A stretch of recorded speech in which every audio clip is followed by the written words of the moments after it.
Hello students, exam तय समय पर ही होने वाले हैं। हमें हमारे ध्यान को पूरी तरह से पढ़ाई में केंद्रित कर देना है। 1 मिनट भी हमें बर्बाद नहीं करनी है। तो जितना हो सके अपनी पढ़ाई में केंद्रित हो जाएं, उसी पर लगे रहें। अब जो ये पढ़ाई है इससे हमें मैक्सिमम आउटपुट लेना है ताकि हम पेपर बहुत अच्छे कर सकें और अपने जो लक्ष्य हैं उस तक पहुंच सकें। आपने देखा है कि जो फर्स्ट पेपर में है उसमें सबसे अधिक स्कोरिंग जो रहने वाला है वो एजुकेशन मैनेजमेंट और साइकोलॉजी रहने वाला है। जैसा कि मैंने आपसे कहा था कि मैं इनके इम्पोर्टेंट जो क्वेश्चंस हैं वो आपसे डिस्कस करने वाली हूं, तो बस मैं उतना ही समय आपसे लूंगी। तो प्लीज ये जो पॉइंट्स हैं ये आपकी बहुत अधिक मदद करने वाले हैं एग्जाम में पेपर को सॉल्व करने के लिए। तो सबसे पहले जान लेते हैं अपन एजुकेशन मैनेजमेंट को। एजुकेशन मैनेजमेंट वाला टॉपिक आपने बहुत अच्छे से तैयार कर लिया होगा। अब वो बिंदु नोटिस कर लीजिए जिन पर आपको लगता है, अब उन बिंदुओं पर बात कर लेते हैं जिनसे क्वेश्चन बनने के चांसेस बहुत अधिक हैं। सबसे पहला बिंदु है एजुकेशन मैनेजमेंट का। खुद एजुकेशन मैनेजमेंट के शैक्षिक प्रबंधन के कार्य व सिद्धांत। कार्य में लूथर गुलिक और साथ ही साथ हमारे हेनरी फ्योल। तो इन दोनों को आप बहुत डीपली समझते हुए पढ़ लीजिएगा। जो भी शॉर्ट ट्रिक्स हैं उन्हें देखते हुए एक एक शब्द की प्लानिंग क्या है, ऑर्गेनाइजेशन क्या है, डायरेक्टिंग क्या है, साथ ही साथ स्टाफिंग क्या है, सबको समझ लीजिए। इन पर कई प्रकार से क्वेश्चन बन सकते हैं। और एक बात ध्यान रखिएगा, इस पर एक क्वेश्चन का पैटर्न है कथन और कारण। ये वाला क्वेश्चन पैटर्न बहुत अधिक पूछा जा सकता है। सिंपल क्वेश्चन भी मिलेंगे, ऐसी कोई बात नहीं है, सिंपल क्वेश्चंस भी मिलने वाले हैं, लेकिन कथन एंड कारण वाले क्वेश्चन पैटर्न भी आपको देखने को मिलेंगे। जैसे प्लानिंग वाले के लिए बोल दिया कि ये जो प्लानिंग का हिस्सा है ये इस प्रकार से है, तो बताइए इसका कारण कौन सा है, इसका कथन सही है या गलत है। तो आपको इस तरीके से क्वेश्चन पूछा जा सकता है। तो ये वाला टॉपिक आप बहुत अच्छे से समझते हुए तैयार कर लें। इसके अलावा एक टॉपिक है अपना संस्थागत नियोजन वाला, उसे भी आप बहुत अच्छे से समझ लें। इसके बाद एक टॉपिक है सुपरविजन का। ठीक है, ये वाला टॉपिक आपको पूरा अच्छे से समझते हुए तैयार करना है। ये वाले टॉपिक्स आपको एक और पॉइंट मदद करेगा यहाँ पर कि आप कितने अच्छे अध्यापक हैं। एजुकेशन मैनेजमेंट अध्यापक, प्राध्यापक, छात्र वगैरह मिलकर के करते हैं, प्रधानाध्यापक भी इसमें शामिल होते हैं। तो ये सभी बिंदु किस तरीके से एक पॉजिटिव वे लेकर आते हैं कि कैसे आप एक अच्छे अध्यापक के रूप में रोल अदा करेंगे और कौन कौन से उसमें गुण ऐड करेंगे। तो आपको उसके अंदर क्या ऐड करना है, क्या अच्छी क्वालिटीज होनी चाहिए वो आपके माइंड में हो। अगर लिखा है कि इनमें से कौन सा नेगेटिव पॉइंट नहीं होना चाहिए, तो नेगेटिविटी भी आपके माइंड में हो कि ये गलत है, शिक्षा क्षेत्र से ये नहीं होना चाहिए। ठीक है, तो हर तरीके से आपको एक बेस्ट अध्यापक के नजरिए से सोचना है। एक बेस्ट स्टूडेंट भी बनना पड़ेगा कई बार, क्योंकि स्टूडेंट के नजरिए से भी कई क्वेश्चन सॉल्व होंगे कि यहाँ पर एक विद्यार्थी क्या चाहता है। ठीक है, तो हमें वहां पर एक अध्यापक बनके और एक स्टूडेंट बनके बैठना होगा ताकि हम बहुत अच्छे से इस टॉपिक को सॉल्व कर सकें। नेक्स्ट बिंदु हमारे पास ये रहता है कि बहुत सारे ऑर्गेनाइजेशंस दे रखे हैं, यहाँ पर उनके फंक्शंस दे रखे हैं कि प्राइमरी और सेकेंडरी एजुकेशन में वो किस तरीके से मददगार हैं।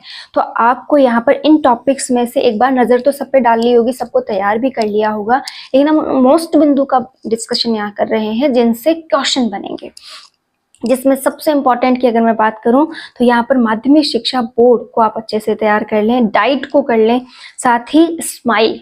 ठीक है, एक हमारे पास यहाँ पर रहने वाला है ये जो भी शिक्षा दर्शन, शिक्षा वाणी वगैरह है, इनको देखो सिंपल ट्रिक से आप याद कर सकते हो। इनमें कुछ भी ऐसा खास नहीं है, बस क्वेश्चन का पैटर्न आपको समझना पड़ेगा कि कौन सा प्रोग्राम कितने बजे किसके लिए प्रसारित हुआ था, किस तरीके से इनमें कार्यक्रम चलते हैं, कौन सी डेट पर ये बने हैं, दर्शन किससे जुड़ा है, वाणी किससे जुड़ा है, हवा महल किससे जुड़ा है। तो इस तरीके के जो ये टॉपिक्स है ना, इन पे अपनी पकड़ बना लीजिए। दर्शन मतलब टीवी है, वाणी मतलब ये रेडियो से रिलेटेड है, हवा महल मतलब ये भी वाणी से रिलेटेड है। तो आप अपने लिए जितना भी इनको शॉर्ट कर सकें, जितना भी इनके लिए आप टॉपिक को समझते हुए मनन कर सके, उतना बेस्ट रहेगा। तो ये वाला टॉपिक आप समझते हुए जरूर तैयार कर लें। सबसे इंपॉर्टेंट जिस पे हर कोई कह सकता है कि इसमें 100% क्वेश्चन बनेगा, आप खुद भी कह सकते हैं कि पेपर में इससे क्वेश्चन आएगा।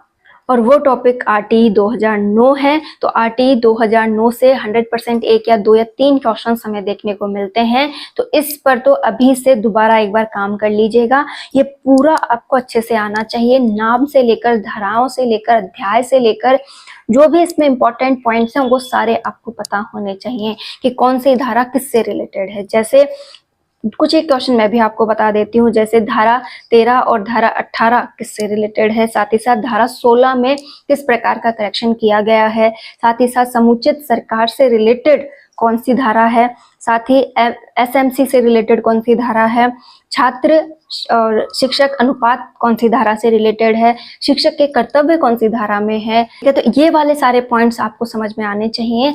सभी से क्वेश्चन किसी भी प्रकार का बन सकता है, डायरेक्ट भी और इनडायरेक्ट भी। इनडायरेक्ट में मैं बात करूं तो कथन और कारण वाले तरीके से भी आपसे क्वेश्चन यहाँ पूछा जा सकता है। तो यहाँ ये इंपॉर्टेंट पॉइंट्स हैं, इन्हें आप जरूर तैयार कर लें। एजुकेशन मैनेजमेंट को सॉल्व करना थोड़ा आसान भी है अगर हम इसे समझते हुए पढ़ते हैं तो। अब हम बात करते हैं साइकोलॉजी की। साइकोलॉजी में भी आपको आपके माइंडसेट ओपन रखना होगा, क्वेश्चन के पैटर्न को समझना होगा, हाँ नहीं पर भी ध्यान देना होगा और पूरी तरह से केंद्रित होकर के पेपर सॉल्व करना होगा। ठीक है, यहाँ पर अगर हम बात करें तो जो पहला ही टॉपिक है वो किशोर अवस्था से रिलेटेड है। तो पूरा किशोर अवस्था आपको आना चाहिए। कैसे किशोर अवस्था में आप मतलब परिभाषाएं वगैरह देखेंगे, कैसे उसके अंदर जो एक विद्यार्थी को आप समझा सकते हैं, वो सारे कैरेक्टर्स आपको देखने हैं। तो किशोर अवस्था आपको बहुत अच्छे से तैयार करनी है। ठीक है, इसी के साथ अगर हम अधिगम वाले पोर्शन की बात करें तो वहां पर आपको अधिगम के प्रकार और सिद्धांत वगैरह तो अब हर बार देखते हैं, लेकिन इस बार आप जीन पियाजे को, एरिक्सन को और साथ ही साथ सिगमंड फ्रॉयड को और कोहलबर्ग को, इन चारों साइंटिस्ट को जरूर देख लें, इनसे भी क्वेश्चन बनेंगे। साथ ही एक बात ध्यान रखिएगा, अधिगम वाले हिस्से में हम कितना अच्छा अधिगम करवा सकते हैं, इस पैटर्न पर भी क्वेश्चन बनते हैं। डेफिनेशन से तो देखो सीधा क्वेश्चन आता है, अगर आप डेफिनेशन रटने बैठते हैं तो बहुत समय जाता है। इससे अच्छा जो भी पुराने पेपर्स में आ चुकी है उन पर अधिक ध्यान दें, ज्यादा डेफिनेशन के पीछे ना भागें, वो एक या दो होती हैं, लेकिन अगर आप पूरे टॉपिक पे ध्यान देंगे तो आप बहुत अच्छा टॉपिक कवर कर सकते हैं। इसी के साथ ध्यान दीजिएगा, आपका एक और टॉपिक होता है यह समायोजन। तो समायोजन कैसे किया जाएगा, इन टॉपिक्स को आपको समझना है। कोई भी क्वेश्चन घुमा के दिया जा सकता है कि समायोजन इस वाले हिस्से का आप कैसे करोगे। सबसे इम्पॉर्टेंट जहाँ से क्वेश्चन बनने के चांसेस 100% है, हमेशा होते हैं, एक स्वयगात्मक बुद्धि और बुद्धि।